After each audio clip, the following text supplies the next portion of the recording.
Тайны эпоса Джангар, богатыри и шаманы. В прежних публикациях мы уже упоминали о том, что главными антагонистами, врагами наших эпических героев, выступают демоны Мусы, Шулмусы и Шулмуски, а также брахманы и шраманы, представители небуддийской традиции. Сегодня мы расскажем вам о малоизученных персонажах эпоса – шаманах.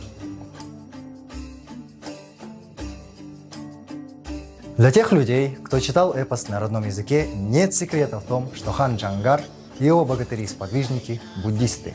Так, о самом Джангаре в тексте говорится: «Бурхниша джигэ нарын метедельгрюльвэ» распространил веру Будды подобно солнцу. И подобные фразы почти в каждой главе. Где же тогда представители шаманизма? Как вы уже догадались, они с противоположной стороны. Они враги Бумбы. Зная, что этот материал вызовет возмущение со стороны любителей шаманизма и тенгрианства, мы будем доказывать это, опираясь на версию эпоса великого Эйляна Ула. Одно из первых упоминаний, более явных, нежели другие, мы находим в главах о женитьбе Уланхонгара и о том, как красавец вселенной Мингьян угнал табун тюркского хана. В обоих этих главах появляется персонаж Тенгрин Тегебюс. Тегебюс – сын неба или сын небожителя. И в обоих главах это враг повержен богатырем Джангара. В первом случае Уланхонгором, во втором – Мингьяном. Эти эпизоды явно показывают нам борьбу буддизма с неверными воззрениями. Следующее появление представителей шаманизма – целое ханство во главе с Зарин Зантайшой.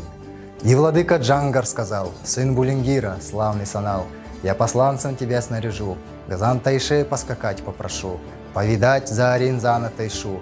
Мира он хочет, миру внимай, хочет войны, войну принимай». Какое отношение имеет Зарин Зантайша к шаманам? Самое прямое. Зарин – это шаман высшего 9-го посвящения. Борис Базаров пишет: рядовые шаманы – люди с высокими степенями посвящения, как правило, Заарин. Заарин – это звание. Заарины были руководителями рода или племени и занимали общественные должности старост. Во время войн занимали командные посты. Герои Джангара берут верх над ханом Заарин Зантайшой и его богатырями. Жалкую душу спасти спеша, в гуще бойцов бежал Заарин Зантайша. Джангар, ужас внушая врагам, полетел и владыку настиг, и пронзил его пикою вмиг, и дрожащего бросил к ногам шелтошапочных богатырей. Находящийся невдалеке, Савар правой ладонью своей ударил Заарин Тайшу по щеке, и пунцовое Бумбы клеймо на щеке появилось само, в знак, что отныне стал Зантайша подданным славного Джангара Богдо, верности клятву дал Зантайша. Некогда враг заклятый Богдо, он поклонился трикратно Богдо. Если в первом случае герой участвует в поединке с Тегебюсом, сыном неба, то здесь мы видим противостояние держав, в котором Джангар и его богатыри побеждают и обращают врагов в свою веру. Третий случай появления представителей шаманизма тенгрианства не так легко отыскать в тексте, без глубокого знания понятий шаманизма тенгрианства.